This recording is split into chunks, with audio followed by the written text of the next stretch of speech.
कि अब की जादू जी के झंडा तहरा हाजी करी बरियारी चाहे हो ही मारा मारा धकेया खड़ा मेरे गली। बच्चों भी ये सबको बैठा दीजिए ताकि असर जिंदा को नहीं देख पाऊंगा तो फिर दिक्कत होगी। बैठ जाओ जितने भी मेरे अपने। हमें इन पब्लिक से कोई डर नहीं है, ये मेरी जान है और एक खेसरिया को एंजॉय करने आए हैं। Love you.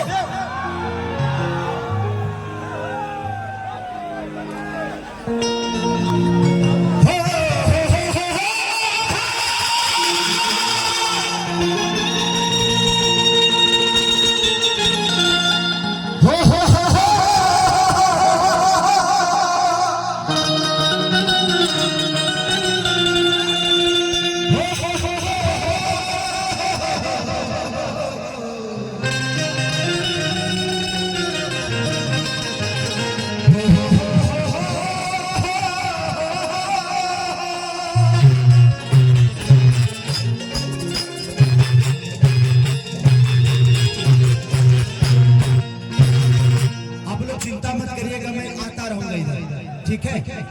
थोड़ा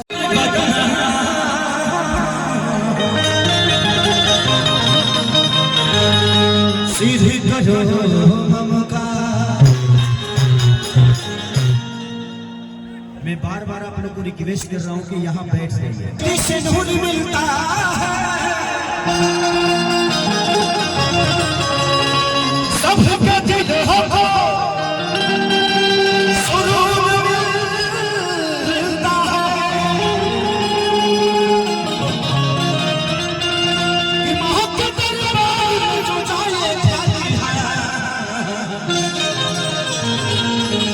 उसे कुछ न कुछ जरूर मिलता है। बहुत प्यारा रवि साउंड जो कि हम लोग के भाई है और ऐसे ही प्यार आपका मिलता रहे, मजा आता है। अभी तबीयत खराब में भी आपका साउंड रहता है तो तकलीफ नहीं देते हैं। आई एगो माई के दरबार में एगो दुगो भजन जानते बड़े के खेसरिया गा गए।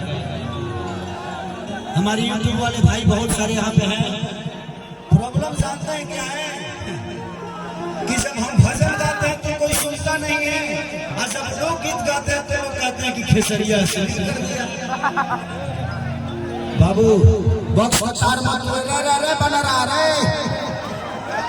भाई बड़ा मिस्त्री तू ना उतर बेरा उतर जो बेटा उतर जो ना तो अंतरिक्ष में निकल जो ऐसे निकल जो। आई भगती के भैया प्लीज बैठिए। तब जहिया होता है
पागल भैया को कुर्सी मंगा दीजिए कि माइके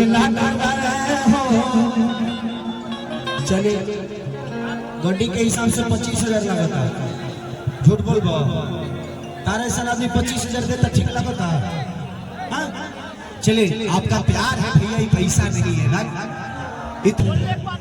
तो मानिए पागल भैया की तरफ से 51,000 रुपए का पुरस्कार। भगवान से प्रार्थना कि हर आधे घंटे में 51,000 रुपया मुझे देते रहिए जब तक रह के पैसा ले बढ़ो।